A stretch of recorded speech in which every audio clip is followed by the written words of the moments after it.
Hai para pecinta serial Mahabharata. Dalam video kali ini admin akan membahas kesatria terhebat Mahabharata memilih bunuh diri usai Krishna perlihatkan Kurusetra hanya 1 menit jadi lautan mayat akibat keterlibatan Barbarika. Loh kok bisa? Sesakti apakah senjata milik Barbarika ini? Dan apa penyebab Krishna memilih harus mengakhiri hidup Barbarika? Oke, sebelum lanjut, mohon dukungan untuk subscribe channel ini dan jangan lupa like video ini agar admin tambah semangat berbagi kisah Mahabharata, terutama yang tidak tayang pada serial Mahabharata Antv Star Plus. Mari kita lanjutkan. Bermula dari Bima yang mengajak Barbarika dan Gatotkaca ke kubu Pandawa dengan tujuan melibatkannya untuk ikut perang membela Pandawa. Saat itu, tiba-tiba Sri Krishna datang ke kubu Pandawa. Barbarika memberi hormat dan meminta restu Basudewa Krishna karena keikutsertaannya dalam perang. Barbarika memperkenalkan senjata saktinya, yaitu 3 anak panah pemberian sang dewi. Ia klaim dengan senjata ini mampu menyelesaikan perang hanya dalam 1 menit saja. Barbarika juga berkata bahwa akan membela sisi yang lemah dalam perang. Hal itu merupakan bagian dari sumpahnya kepada sang ibu.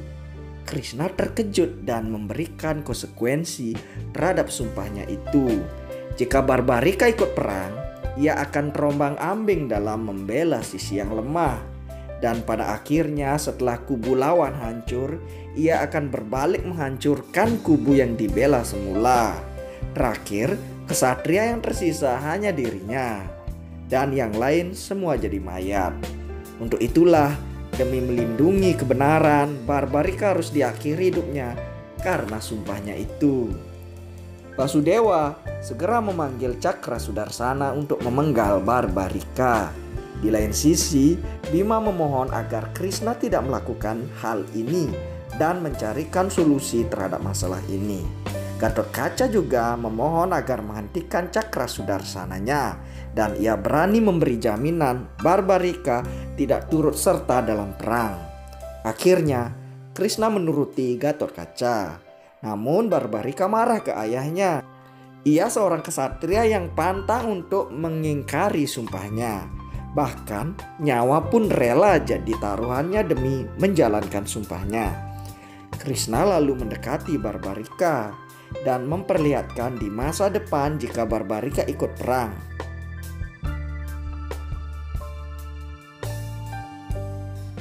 Usai membunuh semua kesatria, Barbarika teriak dan tak sanggup hal itu menjadi kenyataan.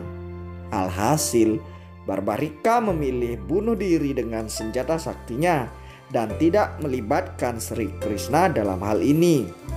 Senjata yang dilesatkan akhirnya memenggal kepalanya dan jatuh tepat di hadapan Krishna. Krishna menganggap Barbarika ini tidak bersalah dan suci. Akhirnya menghidupkan kembali kepalanya dan meletakkannya ke puncak sebuah bukit agar bisa menyaksikan perang Kurusetra nanti.